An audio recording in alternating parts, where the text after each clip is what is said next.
ഇവിടെ എന്താണ് നടക്കുന്നത് എന്നറിയാനാണ് തിരുവനന്തപുരം കാര്യവട്ടത്തുള്ള സായി LNCP ഇൻഡോർ സ്റ്റേഡിയത്തിലേക്ക് എത്തിയത്. അപ്പോൾ അവിടെ കണ്ടത് കളരിപ്പയറ്റ്. അങ്ങനെ ചുമ്മാ കളരിപ്പയറ്റല്ല, 16ാമത് ദേശീയ ചാമ്പ്യൻഷിപ്പ്.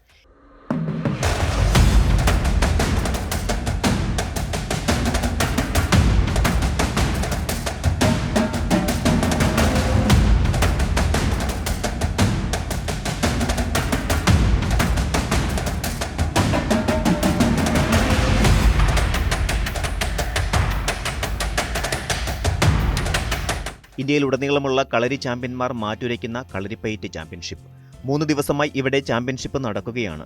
കേരളത്തിന്റെ തനത് ആയോധന അഭ്യാസമുറയായ കളരിക്ക് രാജ്യം മുഴുവൻ പുത്തൻ ഉണർവ് ലഭിച്ചുകൊണ്ടിരിക്കുന്ന കാലമാണിത്. ആൺകുട്ടികൾ മാത്രമല്ല, പെൺകുട്ടികളും മുതിർന്ന സ്ത്രീകളും വരെ ഇപ്പോൾ കളരി അംഗത്തിലേക്ക് കടന്നു വരുന്നുണ്ട്. അതിന്റെ തെളിവാണ് ഇവിടെ കാണുന്നത്. കേരളത്തിന്റെ സാമാന്യ ജനജീവിതത്തിന്റെ ഭാഗമായിരുന്നു ഒരു കാലത്ത് കളരി. ആൺ പെൺ വ്യത്യാസമില്ലാതെ ബാല്യത്തിൽ തന്നെ കളരിയിൽ ചേർന്ന് മെയ്യഭ്യാസം പരിശീലിക്കുന്നത് സാധാരണമായിരുന്നു. സാമൂഹ്യ ജീവിതത്തിൽ വന്ന മാറ്റത്തിന്റെ ഭാഗമായി അവയ്ക്കുള്ള പ്രചാരം കുറഞ്ഞു വരികയായിരുന്നു.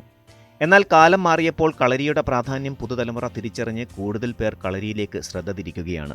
കൊച്ചുകുട്ടികൾ മുതൽ അമ്മമാർ വരെ, ആൺകുട്ടികളും പെൺകുട്ടികളും യുവാക്കളും മുതിർന്നവരുമെല്ലാം പുതിയ കാലത്തെ കളരിപ്പയറ്റ് കളരിയിലുണ്ട്. എൻ്റെ പേര് ശൈലജ നായർ. ഞാൻ ഡൽഹിയിൽ നിന്നാണ് വരുന്നത്. മലയാളിയാണ്. ഞാനിവിടെ കളരി പഠിക്കുന്നു, സത്വം കളരി. ഞാനാണ് ഇവിടുത്തെ ഏറ്റവും senior, age vice senior most student ഞാനാണ്, 50+. സോ ഇത് ഞങ്ങളുടെ അവിടെയുള്ള ഏറ്റവും ഏജ് കുറഞ്ഞ ഏറ്റവും ജൂനിയർ മോസ്റ്റ് സ്റ്റുഡൻ്റാണ്. മോൻ്റെ പേരെന്ന് പറഞ്ഞേ? എൻ്റെ പേര് അഭിനന്ദ് എച്ച് നായർ. ഓക്കെ, അപ്പം ഞങ്ങൾ ഇവിടെ ഡൽഹി റെപ്രസെൻറ്റേറ്റ് ചെയ്തിട്ട് ഇവിടെ കളരി കോമ്പറ്റീഷന് വന്നതാണ്. കുഞ്ഞിലെ പഠിക്കാൻ പറ്റിയില്ല, സൗകര്യങ്ങളില്ലായിരുന്നു. അപ്പോൾ കളരി ക്ലാസ്സസ് അടുത്തില്ലായിരുന്നു വീട്ടിൽ. ജനിച്ചു വളർന്നത് ഇവിടെ തന്നെയാണ്, തിരുവനന്തപുരത്താണ്. പക്ഷേ ഡൽഹിയിൽ ഞങ്ങൾക്ക് അതിന് ചാൻസ് കിട്ടി. അപ്പം ഞാൻ ജോയിൻ ചെയ്തതിന് ശേഷം ഒത്തിരി ബെനിഫിറ്റ് ഉണ്ട്, health wise and even concentration power കൂടി and so many benefits. Abhinav വളരെ സ്മോളാണ്, അപ്പോൾ അതിൻ്റെ ബെനിഫിറ്റിനെ കുറിച്ച് എക്സ്പ്രസ് ചെയ്യാനുള്ള കപ്പാസിറ്റി കുറവാണ്. അവൻ പറഞ്ഞു അവന് കോൺസെൻട്രേഷൻ കൂടിയിട്ടുണ്ട്, പിന്നെ അവന് confidence, that's the most important thing, confidence. He got so many medals, that's the thing. At the small age he secured so many medals. He represented Delhi. Khelo India mein gaye the na. He went to Khelo India nationals, so many. Indian martial arts ഫോമായ കളരിപ്പയറ്റിനെ ഇന്ത്യയിലെ എല്ലാ ഭാഗത്തേക്കും എത്തിക്കുവാൻ Indian sports authority കഠിനമായ പരിശ്രമം നടത്തുന്നുണ്ടെന്നും അതിലൂടെ യുവാക്കൾക്ക് മികച്ച അവസരങ്ങൾ നേടാൻ സഹായിക്കുന്നുണ്ടെന്നും Delhi Kalaripayattu association secretary doctor Sumesh B പറയുന്നു. ഡൽഹിയിൽ നിന്നും ഒരു സംഘം കളരി ചാമ്പ്യന്മാരുമായാണ് ഈ കളരി ഗുരുക്കൾ എത്തിയത്. സൈബർ ലോകത്ത് തളച്ചിടപ്പെടുന്ന പുതുതലമുറ കളരിയിലേക്ക് വന്നതോടെ ശാരീരികവും മാനസികവുമായ മാറ്റങ്ങളാണ് അവരിലുണ്ടാക്കുന്നതെന്ന് അദ്ദേഹം അഭിപ്രായപ്പെട്ടു. 10ഓളം ഇനങ്ങളിലാണ് ഇവിടെ മത്സരങ്ങൾ നടക്കുന്നത്. സബ് ജൂനിയർ, ജൂനിയർ, സീനിയർ എന്നുള്ള 3 തലത്തിലുള്ള ഇവൻറ്റുകളിൽ വിഭാഗത്തിൽ 10ഓളം ഇനമാണ് മത്സരിക്കുന്നത്. നാഷണൽ ചാമ്പ്യൻഷിപ്പിൽ 18ഓളം സ്റ്റേറ്റ് ഇന്ത്യയിൽ നിന്ന് പങ്കെടുക്കുന്നു. ഏകദേശം 900-ത്തിനടുത്തോളം കുട്ടികൾ ഈ ഇവൻറ്റുകളിൽ 18ഓളം സ്റ്റേറ്റിൽ നിന്ന് വന്നിട്ടുള്ള കുട്ടികൾ പാർട്ടിസിപ്പേറ്റ് ചെയ്യുന്നു. കളരിപ്പയറ്റ് എന്ന ഈ മഹത്തരമായ കല ഇന്ത്യയുടെ എല്ലാ ഭാഗങ്ങളിലേക്കും ഇന്ത്യൻ കളരിപ്പയറ്റ് ഫെഡറേഷൻ്റെ നേതൃത്വത്തിൽ അതിൻ്റെ നേതൃസ്ഥാനം വഹിക്കുന്ന അഡ്വക്കേറ്റ് പൂന്തുറ സോമൻ ഗുരുക്കളുടെ നേതൃത്വത്തിൽ ഇപ്പോൾ എത്തിയിരിക്കുകയാണ്. കളരിപ്പയറ്റ് ഖേലോ ഇന്ത്യയിലെ ആദ്യമായിട്ട് പഞ്ച്കുള ഹരിയാനയിലും പിന്നീട് മധ്യപ്രദേശിലും അതിനുശേഷം ട്രിച്ചിയിൽ നടന്നിട്ടുള്ള ഖേലോ ഇന്ത്യകളിലും, അങ്ങനെ കഴിഞ്ഞ 3 ഖേലോ ഇന്ത്യകളിലെ കളരിപ്പയറ്റ് ഒരു ഇനമായിരുന്നു.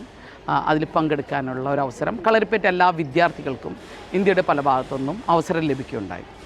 അതോടൊപ്പം കളരിപ്പയറ്റിനെ ഡൽഹി ഒളിമ്പിക് അസോസിയേഷൻ്റെ നേതൃത്വത്തിലുള്ള ഡൽഹി ഒളിമ്പിക് ഗെയിംസിലേക്ക് തിരഞ്ഞെടുക്കുകയും ഈ കഴിഞ്ഞ ഡൽഹി ഒളിമ്പിക് ഗെയിംസിൽ കുട്ടികൾ പങ്കെടുക്കുകയും അതിൽ പ്രൈസുകൾ കരസ്ഥമാക്കുകയും ചെയ്തു. അതുകൂടാതെ കളരിപ്പയറ്റിനെ കഴിഞ്ഞ 37th നാഷണൽ ഗെയിംസ് ഗോവയിൽ നടന്നതിൽ കളരിപ്പയറ്റ് ഇനമായിരുന്നു. അതിൽ 200ഓളം കുട്ടികൾ കളരിപ്പയറ്റിൽ പാർട്ടിസിപ്പേറ്റ് ചെയ്തു. ഇന്ത്യയുടെ പല ഭാഗത്തു നിന്നുള്ള എല്ലാ കുട്ടികളും അവർക്ക് ഒരു അവസരമുണ്ടായി, അവരുടെ കലകൾ തെളിയിക്കാനുള്ള ഒരവസരമുണ്ടായി. മാത്രമല്ല നാഷണൽ ഗെയിംസ് പങ്കെടുത്ത കുട്ടികളിൽ വിന്നറായവർക്ക്, അതിൽ വിജയിച്ച കുട്ടികൾക്ക് അവർക്ക് അവരുടേതായ സ്റ്റേറ്റ് ഗവൺമെൻറ്റിൽ നിന്ന് ഒരുപാട് പ്രോത്സാഹനങ്ങൾ കിട്ടിക്കൊണ്ടിരിക്കുന്നു. ആസാമിൽ നിന്ന് പങ്കെടുത്ത കുട്ടികൾക്ക് ഏകദേശം 8ഓളം കുട്ടികൾക്ക് ആസാം സ്റ്റേറ്റ് ഗവൺമെൻറ്റിൻ്റെ കീഴിലുള്ള ആസാമിലെ സ്റ്റേറ്റ് ഗവൺമെൻറ് അസിസ്റ്റൻറ്റ് ഡയറക്ടർ പോസ്റ്റിലേക്കുള്ള ജോലിയും കുട്ടികൾക്ക് കിട്ടി. അതൊരു വലിയ പ്രോത്സാഹനമാണ്. അതിന് സ്പെഷ്യലായി ഞാൻ അവർ പ്രൈം മിനിസ്റ്റർ നരേന്ദ്രമോദിജിക്കും അനുരാഗ് ഠാക്കൂർജിക്കും ഇപ്പോഴത്തെ സ്പോർട്സ് മിനിസ്റ്റർക്കും ഞാൻ പ്രത്യേകം നന്ദി രേഖപ്പെടുത്തുകയാണ്. കളരിപ്പയറ്റിനെ നമ്മുടെ ഇന്ത്യൻ മാർഷൽ ആർട്ട് ഫോമിനെ ഭാരതത്തിൻ്റെ എല്ലാ കോണുകളിലേക്കും എത്തിക്കുവാൻ കഠിനമായ പ്രവർത്തനങ്ങൾ നടത്തുന്നതിലും അത് ജനങ്ങളിലേക്കും ഇപ്പോഴത്തെ യുവതലമുറയിലേക്കും കളരിപ്പയറ്റിനെ എത്തിക്കുന്നതിൽ വളരെയധികം പ്രയോജനവും സപ്പോർട്ടും എല്ലാ തരത്തിലും സർക്കാരിൻ്റെ ഭാഗത്തു നിന്നും സ്റ്റേറ്റ് ഗവൺമെൻറ് ഭാഗത്തു നിന്നും ഉണ്ടാകുന്നതിന് വളരെയധികം നന്ദി രേഖപ്പെടുത്തുന്നു. യുവതലമുറയ്ക്ക് കളരിപ്പയറ്റിൻ്റെ പ്രാധാന്യം, അവരിതിൻ്റെ ഒരു സപ്പോർട്ട് വളരെ പ്രധാനമായി വന്നുകൊണ്ടിരിക്കുകയാണ് ഈ മോഡേൺ സമയത്ത്. കുട്ടികൾ ഡിജിറ്റൽ മീഡിയയും അത്തരമായിട്ടുള്ള ഒരു ചുരുക്കപ്പെടലുകളിലേക്ക് ചുരുങ്ങിയ സ്ഥലത്തിരുന്നു കൊണ്ട് ചെയ്യുന്ന ഒരു ആക്ടിവിറ്റിയിലേക്ക് മാറുന്ന സമയത്ത് കളരിപ്പയറ്റ് ശാരീരികവും മാനസികവും അവരുടെ ഉള്ളിൽ നിന്നുള്ള വളർച്ചയ്ക്കും വേണ്ടിയിട്ട് കളരിപ്പയറ്റ് പ്രാക്ടീസ് ചെയ്യുന്നതിലൂടെ അവർക്കൊരു ഹോളിസ്റ്റിക് ഡെവലപ്മെൻറ്റ് കുട്ടികളിൽ കാണുന്നതാണ്. അപ്പോൾ കളരിപ്പയറ്റ് ഇപ്പോഴത്തെ യുവതലമുറയ്ക്ക് വളരെയധികം പ്രയോജനകരമായി എഫക്റ്റീവായി കാണപ്പെടുന്നു. 2024 ഡൽഹിയിൽ നടന്ന ഡൽഹി ഒളിമ്പിക്സ് ടൂർണമെന്റിൽ നിരവധി സ്വർണവും ഡൽഹി സ്റ്റേറ്റ് ചാമ്പ്യൻഷിപ്പിൽ സ്വർണവും വെള്ളിയും ഉൾപ്പെടെ മെഡലുകളും നേടുകയും അതിനു മുമ്പ് 2023 ഖേലോ ഇന്ത്യ ഗെയിംസിൽ വെങ്കല മെഡലുകളും നേടിയ കൊച്ചുമിടുക്കൻ ആരോണും നാഷണൽ കളരിപ്പയറ്റ് ചാമ്പ്യൻഷിപ്പിൽ എത്തിയിട്ടുണ്ട്. കളരിയിലൂടെ വ്യക്തിജീവിതത്തിൽ ശാരീരികമായും മാനസികമായും നിരവധി പ്രയോജനങ്ങൾ ഉണ്ടായിട്ടുണ്ടെന്ന് ആരോണും പാർട്ട്ണർ ആദിനാഥും പറയുന്നു.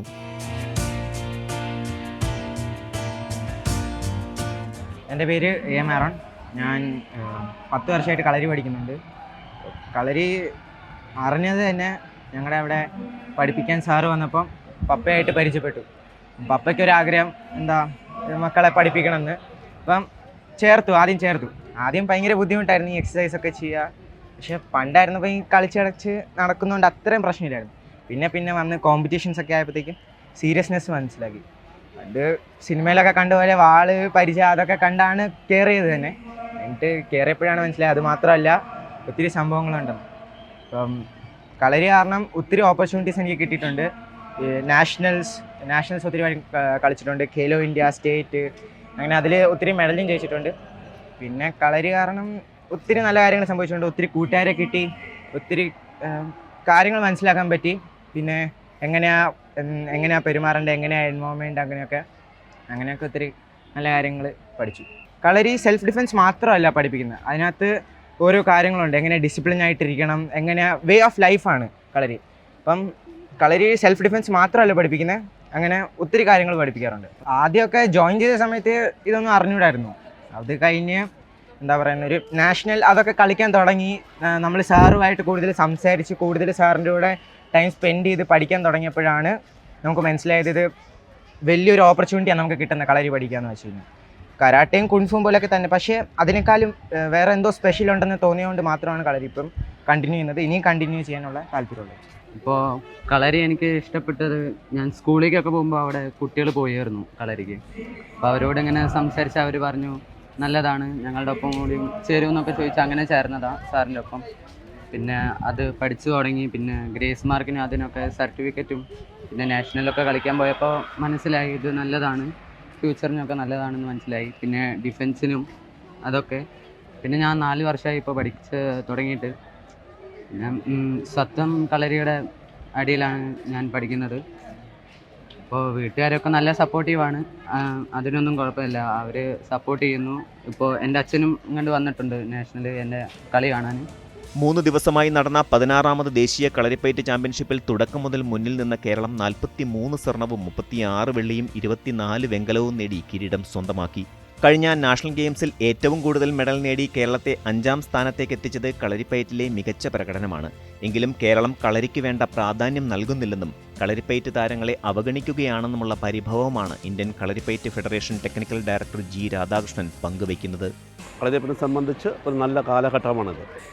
കാരണം കഴിഞ്ഞ ദേശീയ ഗെയിംസിൽ, അതായത് 37ാമത് ഗോവ ദേശീയ ഗെയിംസിൽ കളരിപ്പയറ്റ് മുമ്പൊരിക്കലും ഉണ്ടാക്കാത്ത നേട്ടം കേരളത്തിനുണ്ടായി കൊടുത്തു. 19 സ്വർണ്ണ മെഡലും 2 വെള്ളി മെഡലും 1 വെങ്കല മെഡലും നേടിക്കൊണ്ട് കേരളം 12ാം സ്ഥാനത്ത് നിന്ന് 5ാം സ്ഥാനത്തേക്ക് എത്തി. കളരിപ്പയറ്റിൻ്റെ മെഡൽ വേട്ട തുടങ്ങും മുമ്പ് കേരളം 12ാം സ്ഥാനത്തായിരുന്നു.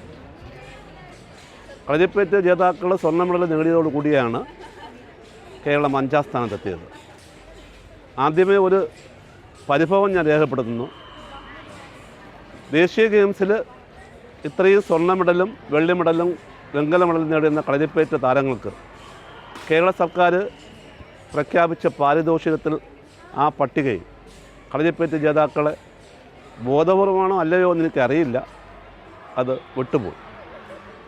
അത് ഞങ്ങൾ ബന്ധപ്പെട്ടവരുടെ ശ്രദ്ധയിൽപ്പെടുത്തി, അവർ പരിഹരിക്കാമെന്ന് പറഞ്ഞു. അതൊരു വീഴ്ചയെ അത് സമ്മതിക്കുകയും ചെയ്തു. പരിഹരിക്കുമെന്ന് വിശ്വസിക്കുന്നു. ഇപ്പോൾ നടക്കുന്ന ദേശീയ മത്സരത്തിൽ 18 സ്റ്റേറ്റിൽ നിന്ന് 856 കായിക താരങ്ങൾ പങ്കെടുക്കുന്നു. അതിൽ പകുതിയോളം കായിക താരങ്ങൾ പെൺകുട്ടികളാണ്. കളരിപ്പയറ്റിലെ പ്രധാന ഇനങ്ങളായ ചുവട്, മെയ്പ്പയറ്റ്, കെട്ടുകാരി, ഉറുവടിപ്പയറ്റ് തുടങ്ങി വാള് പരിച, വാള് ഉറുമി പരിച, ഇങ്ങനെ 10 ഇനങ്ങളിലാണ് മത്സരങ്ങൾ നടക്കുന്നത്. സബ് ജൂനിയർ വിഭാഗത്തിൽ കൈപ്പോരും ചുവടും ചവിട്ടിപ്പൊങ്ങലും. കുട്ടികൾക്ക് 3 ഇനത്തിൽ മാത്രം മത്സരങ്ങൾ നടത്തുന്നുള്ളൂ. ഏതാനും ദിവസം മുമ്പ് കേന്ദ്ര കായിക മന്ത്രാലയം ദേശീയ വിദ്യാഭ്യാസ നയത്തിൽ ഭാഗമായി കളരിപ്പയറ്റിനെ ഉൾപ്പെടുത്തുകയും ദേശീയ സ്കൂൾ ഗെയിംസിൽ കളരിപ്പയറ്റിനെ ഉൾപ്പെടുത്തുകയും ഉണ്ടായി. അതിൻ്റെ ഭാഗമായി എല്ലാ സംസ്ഥാനത്തും കളരിപ്പയറ്റിനെ ഉൾപ്പെടുത്തിക്കൊണ്ട് സ്കൂൾ ഗെയിംസ് നടക്കുമ്പോൾ കേരളത്തിൽ കഴിഞ്ഞ കൊല്ലവും ഇക്കൊല്ലവും സ്കൂൾ ഗെയിംസിൽ കളരിപ്പയറ്റിനെ ഉൾപ്പെടുത്തിയിട്ടില്ല. അതും കളരിപ്പയറ്റ് അസോസിയേഷൻ അധികാരികളുടെ ശ്രദ്ധയിൽപ്പെടുത്തി അവർ ഇതുവരേക്കും അനുകൂലമായൊരു മറുപടിയോ നടപടിയോ സ്വീകരിച്ച് കണ്ടില്ല. ഇത് കേരളത്തിലെ കുട്ടികളുടെ ഭാവിയെ പുറകോട്ടടിക്കുന്ന ഒരു നടപടിയായിട്ടേ കളരിപ്പയറ്റ് അസോസിയേഷൻ കാണുന്നുള്ളൂ. കേന്ദ്ര സർക്കാർ കഴിഞ്ഞ 4 വർഷമായിട്ട് യൂത്ത് ഗെയിംസിൽ ഉൾപ്പെടുത്തി കളരിപ്പയറ്റിനെ പരിപോഷിപ്പിക്കുന്നു. ഹരിയാന യൂത്ത് ഗെയിംസിലും ഗോളിയോറിൽ നടന്ന യൂത്ത് ഗെയിംസിലും തിരുച്ചിറപ്പള്ളിയിൽ നടന്ന യൂത്ത് ഗെയിംസിലും കളരിപ്പയറ്റിനെ ഉൾപ്പെടുത്തുകയുണ്ടായി. കേരളത്തിലെ യുവാക്കളും യുവതികളും നിരവധി സ്വർണ്ണ മെഡലുകൾ കേരളത്തിന് വേണ്ടി നേടിക്കൊടുക്കുകയും ചെയ്തു. ഇത് കണ്ടിട്ടും കേരളത്തിലെ സർക്കാർ എന്തോ ഒരു വിമുഖത കളരിപ്പയറ്റിനോട് കാണിക്കുന്നു. അത് കളരിപ്പയറ്റ് അസോസിയേഷനുകളല്ല, കുട്ടികളുടെ ഭാവിയെയാണ് തുരങ്കം വയ്ക്കുന്നതെന്ന് ഞങ്ങൾ വിശ്വസിക്കുന്നു. നല്ലൊരു കാലഘട്ടമാണ് കളരിപ്പയറ്റിന് വന്നുകൊണ്ടിരിക്കുന്നത്, മുന്നോട്ടുള്ളത്. അനന്ത സാധ്യതകളാണ്. സ്ത്രീ ശാക്തീകരണത്തിന് ആഗോളതലത്തിൽ വിശേഷിച്ച് ഭാരതത്തിൽ വളരെ പ്രാമുഖ്യം നൽകുമ്പോൾ കളരിപ്പയറ്റിനെ പോലുള്ളൊരു ആയോധന കലയെ, സ്ത്രീ ശാക്തീകരണത്തിന് അത്യുത്തമമായ ഒരു ആയോധന കലയെ മാറ്റി നിർത്തുന്നതും പരിപോഷിപ്പിക്കാതിരിക്കുന്നതും അനുചിതമാണ്. ഇത് ഞങ്ങൾ ഈ സന്ദർഭത്തിൽ അധികാരികളുടെ ശ്രദ്ധയിൽ ഖേദപൂർവ്വം അറിയിക്കുന്നു. കളരി കേവലം ഒരു അഭ്യാസമുറയല്ല, അതൊരു ജീവിതമാണ്. ജീവിതത്തിൻ്റെ നല്ലൊരു ഭാഗം കളരികളിൽ ചെലവിട്ടാണ് ഓരോ കളരിപ്പയറ്റുകാരനും ജനിക്കുന്നത്. മാനസികമായും ശാരീരികമായും കളരി നൽകുന്ന ആത്മവിശ്വാസം ചെറുതല്ല. ഗുരുശിഷ്യ ബന്ധത്തിൻ്റെ ഉദാത്ത മാതൃക കൂടിയാണ് കളരി. ഗുരുക്കളുമായുള്ള ഉയർന്ന ആത്മബന്ധം പുലർത്തിയാൽ കളരി പരിശീലനം ശരിയാം വിധം സാധ്യമാകും. കളരിയിൽ ഇറങ്ങുന്നതോടെ ബാഹ്യലോകവുമായുള്ള അനാവശ്യ ബന്ധങ്ങളെല്ലാം ഇല്ലാതാകും. തികച്ചും ടെൻഷൻ ഫ്രീ ആയി ജീവിതം മുന്നോട്ട് നയിക്കാൻ കളരി പരിശീലനം തുണയ്ക്കും. എൻ്റെ പേര് മാത്യു. ഞാൻ actually doctor P V Sumesh സാറിനെ ഞങ്ങളുടെ കോളനിയിൽ വെച്ച് കണ്ടതായിരുന്നു ഡൽഹിയിൽ. അപ്പം സാറിനെ കണ്ടപ്പം പറഞ്ഞു ഇതുപോലെ ഞാൻ ഒരു കളരി തുടങ്ങുമെന്ന് പറഞ്ഞു. അപ്പം ഞാൻ സാറിനോട് റിക്വസ്റ്റ് ചെയ്ത് എൻ്റെ മക്കളെ ഒന്ന് കളരി പഠിപ്പിക്കണേ. ഞാൻ എനിക്ക് ആഗ്രഹം ഉണ്ടായിരുന്നു എൻ്റെ മക്കൾ ഒരു എന്തെങ്കിലും സ്പോർട്സ് ആക്ടിവിറ്റിയിൽ ഇതാണ്. ആൻഡ് മോറോവർ കളരിയോട് എനിക്ക് പണ്ട് തൊട്ടേ ഒരു ആഗ്രഹം ഉണ്ടായിരുന്നു. മദർ ഓഫ് ഓൾ മാർഷൽ ആർട്ടിനാണ് ഇതിനെ അറിയപ്പെടുന്നത്. അപ്പം ഇതിൽ എനിക്ക് ആഗ്രഹം ഉണ്ടായിരുന്നു നമ്മുടെ നാടുമായിട്ട് ബന്ധപ്പെട്ട ഒരു കലയും കൂടെ ആയത്. അതിൽ പിള്ളേർ ഞാൻ ആഗ്രഹിക്കുന്നതെന്ന് പറഞ്ഞാൽ ഇത്രയേ ഉള്ളൂ. എല്ലാ മാതാപിതാക്കളും ഇതുപോലെ പിള്ളേരെ എന്തെങ്കിലും ഒരു സ്പോർട്സ് ആക്ടിവിറ്റിയിൽ ഇൻവോൾവ് ചെയ്യിപ്പിക്കണം. പഠിത്തം മാത്രമായിട്ട് ജീവിതം പോകരുത്. പിള്ളേർ ഷുഡ് നോ എന്ന് പറഞ്ഞാൽ ഇതിനകത്ത് ഒരുപാട് കാര്യങ്ങൾ പഠിക്കാനുണ്ട്. സൗഹൃദം, പിന്നെ to lose is not the finish എന്നുള്ളത് ഒരു കാര്യം പഠിക്കാനുണ്ട്. Winning is not the end and losing is also not the end എന്നുള്ളത് ഒരു മെയിനായിട്ടുള്ള ഒരു കാര്യം പഠിക്കാനുണ്ട്. How to lose gracefully and how to win elegantly. ഇതെല്ലാം പിള്ളേർക്ക് കിട്ടുന്നത് ഇങ്ങനത്തെ ഓരോ ഇതിൽ നിന്നാണ്, ഒരു സ്റ്റേജിൽ നിന്നാണ്. And moreover exposure to the world ഒരു വലിയൊരു കാര്യം തന്നെയാണ്. ബിക്കോസ് നമ്മൾ എത്ര പ്രാക്ടീസ് വീട്ടിൽ ചെയ്തെന്ന് പറഞ്ഞാലും നമ്മൾ പുറത്ത് പോയിട്ട് ഒരു കോമ്പറ്റീഷനിൽ ഇറങ്ങുമ്പോഴാണ് നമുക്ക് അതിൻ്റെ ആയിട്ടുള്ള ഒരു വാല്യൂ മനസ്സിലാകുന്നത്. ആ കോമ്പറ്റീഷൻ ലെവൽ ഫേസ് ചെയ്യാനുള്ള ഒരു ആപ്റ്റിറ്റ്യൂഡ് നമുക്ക് വരുന്നത്. How to face the other competitors, how to face your own enemy, that is fear. അതിനെ എങ്ങനെയാണ് നമ്മൾ അടക്കാൻ പറ്റുന്നത് എന്നുള്ളത് നമുക്ക് ഇങ്ങനെയുള്ള ഇതിൽ നിന്നൊക്കെയാണ് നമുക്ക് മനസ്സിലാക്കാൻ പറ്റുന്നത്. ഇപ്പം അവിടെ ഇല്ലാത്തൊരു ഗെയിം എന്ന് പറയുമ്പം ചെസ് ആയാലും ശരി, ഇപ്പം മറ്റവൻ അടിച്ചു വന്നു കഴിഞ്ഞാൽ അവൻ എണ്ണിച്ച് അടിച്ചാലും നമ്മൾ കൊള്ളേണ്ടതേ ഉള്ളൂ. സോ അവിടെ ഇല്ലെന്നുള്ള പറയാനുള്ള ഒരു ഗെയിം ഇല്ല ശരിക്കും പറഞ്ഞു കഴിഞ്ഞാൽ. സോ അങ്ങനെ ഒരു അപകടങ്ങളെ പേടിച്ച് നമ്മൾ ജീവിച്ചു കഴിഞ്ഞാൽ പിന്നെ നമുക്ക് വീട്ടിൽ നിന്ന് പുറത്തിറങ്ങാൻ പറ്റില്ല. So we have to face everything. അതും പഠിപ്പിക്കുന്നുണ്ട്. ഈ ഒരു കല മാത്രമല്ല, any martial art or any kind of game അതൊരു സ്പോർട്ടിംഗ് സ്പിരിറ്റായിട്ട് നമുക്കൊരു സ്പോർട്ടിംഗ് സ്പിരിറ്റിൽ എല്ലാ കാര്യങ്ങളും കാണാനായിട്ടുള്ള ഒരു കാഴ്ചപ്പാട് നമുക്ക് കൊണ്ടുവരുന്നു. ആൻഡ് ഒരു നർച്ചർ ചെയ്യുക ഒരു നല്ല സിറ്റിസനെ, നല്ല സ്റ്റുഡൻറ്റിനായിട്ട്, സോ ദാറ്റ് അവർ വളർന്നു വന്ന് വലുതാകുമ്പോഴത്തേക്ക് അവർക്ക് നല്ല രീതിയിൽ they can help others also. അപ്പോൾ അതാണ് ഞാൻ ആഗ്രഹിക്കുന്നത്. അല്ലാതെ it's not about getting wounded or anything. ഞാൻ ചെറുപ്പത്തിൽ കളരി പഠിച്ചിട്ടുണ്ട്. എൻ്റെ മാതാപിതാക്കൾ എന്നെ കളരി പഠിപ്പിച്ചു. എൻ്റെ അച്ഛൻ എന്നെ പഠിപ്പിച്ചതിൻ്റെ ഉദ്ദേശം എന്താണെന്ന് വെച്ചാൽ, പെൺകുട്ടികളാണ്, മലയോരങ്ങളിൽ താമസിക്കുന്നവരാണ്. നമ്മൾ പുറത്തോട്ട് ഇറങ്ങുമ്പോൾ എന്തെങ്കിലും ഒരു ഇതുണ്ടായിക്കഴിഞ്ഞാൽ അതിനെ നേരിടാനുള്ള തൻ്റെ ഇടം ഉണ്ടായിരിക്കണം. എവിടെ ചെന്നാലും നമ്മൾ തൻ്റെ ഇടത്തോടെ നിൽക്കണം എന്നുള്ളതാണ്. അതിനുവേണ്ടിയാണ് പഠിപ്പിച്ചത്. കായികമായിട്ടാണെങ്കിലും ആരെങ്കിലും ഇപ്പം നമ്മളെ ഒന്ന് അറ്റാക്ക് ചെയ്താൽ അവരിൽ നിന്ന് രക്ഷപ്പെടണം. നമുക്ക് പിടിച്ചു നിൽക്കണമെങ്കിൽ നമുക്ക് എന്തെങ്കിലും ഒന്ന് അറിഞ്ഞിരിക്കണം. അതിനുവേണ്ടിയാണ് എൻ്റെ അച്ഛൻ എന്നെ പഠിപ്പിച്ചത്. അപ്പം ഞാനത് പഠിച്ചു കഴിഞ്ഞപ്പം എനിക്ക് വലിയ ആഗ്രഹമായിരുന്നു എൻ്റെ മക്കളെ അത് പഠിപ്പിക്കണമെന്നുള്ളത്. അങ്ങനെ ഇരുന്ന സമയത്താണ് ഞങ്ങളുടെ സുമേഷ് സാർ അവിടെ എത്തുന്നത്. അങ്ങനെ മോളെയും മോനെയും ചേർത്തു പഠിപ്പിച്ചു. എനിക്ക് പറയാനുള്ളതെന്ന് വെച്ചാൽ, ഇത് ഒരു നമുക്കൊരു ധൈര്യമില്ലാത്തവരെ ഒരു ധൈര്യത്തിലേക്ക് എത്തിക്കുന്ന ഒരു ഇതാണ്. കാരണം ഇത് നമുക്കുണ്ടെങ്കിൽ നമുക്ക് എവിടെ പോകാൻ, ഏത് പാതിരായിക്കാനും വെളുപ്പിനാണെങ്കിലും നമ്മൾ പോയി കഴിഞ്ഞാൽ ആരെ നമ്മളോട് എടാ എന്ന് ചോദിച്ചാൽ എന്തടാന്ന് ചോദിക്കാനുള്ള തൻ്റെ ഇടം ഉണ്ടാവും. അതാണ് നമുക്ക് വേണ്ടത് കുട്ടികൾക്ക്. ഇന്നത്തെ കാലത്തിനനുസരിച്ച് പോയി കഴിഞ്ഞാൽ ഒരുപാട് അപകട സാധ്യതകൾ, ഒരുപാട് പ്രശ്നങ്ങൾ നടക്കുന്നതാണ്. ഇങ്ങനെ രക്ഷപ്പെടണം. നമുക്ക് മാനസികമായിട്ടൊരു തൻ്റെ ഇടം അത് നമുക്കുണ്ടാവും. അതൊക്കെ ഉണ്ടാകുന്നതിന് വേണ്ടിയാണ് ചെയ്തത്. പിന്നെ നല്ലൊരു വ്യക്തിയായിരിക്കണം. ഇതിലൂടെ നല്ലൊരു വ്യക്തിത്വം കിട്ടും കുട്ടികൾക്ക്. നല്ല മെൻ്റലി ഫിസിക്കലി എല്ലാം നല്ലൊരിത് കിട്ടും. അതൊക്കെയാണ് ഞങ്ങളും ആഗ്രഹിച്ചത്, ഞങ്ങളുടെ മക്കളും അങ്ങനെ. പിന്നെ ബാക്കി മെഡലുകൾ അതവരുടെ കഴിവ്, നമ്മളതിന് സപ്പോർട്ട് ചെയ്യുന്നു. അതവരുടെ കഴിവുകൊണ്ട് അവർ നേടിയെടുക്കുന്നു. മെഡലുകളെക്കാളും വലിയതായിട്ടുള്ളത് അവർ നല്ലൊരു വ്യക്തിയാകണം, നല്ലൊരു ഡിസിപ്ലിനോടുകൂടി നല്ലൊരു വ്യക്തിയായിരിക്കണം എന്നുള്ള ആഗ്രഹം കൊണ്ടാണ് ഞങ്ങളുടെ മക്കളെ പഠിപ്പിക്കാൻ നടത്തിയത്. നമ്മളിപ്പോൾ വളരെ ചെറുപ്പത്തിൽ തന്നെ കളരിയിൽ ചേർത്തു. അപ്പോൾ അവനെ ഒന്ന് വ്യായാമമൊക്കെ ആവാച്ചിട്ടാണ് ആദ്യം ചെയ്തത്. പിന്നെ അവർക്ക് അതിൽ ഭയങ്കര താല്പര്യമൊക്കെ ആയതുകൊണ്ട് പിന്നെ അത് ഇങ്ങനെ പിന്തുടർന്ന് പോയി. ഇപ്പോൾ വളരെ ചിട്ടയായ ഒരു ജീവിതമായി. ആരോഗ്യത്തിന് പ്രശ്നമില്ല, രോഗങ്ങൾ കുറവാണ്, നല്ല ശരീരങ്ങളായി.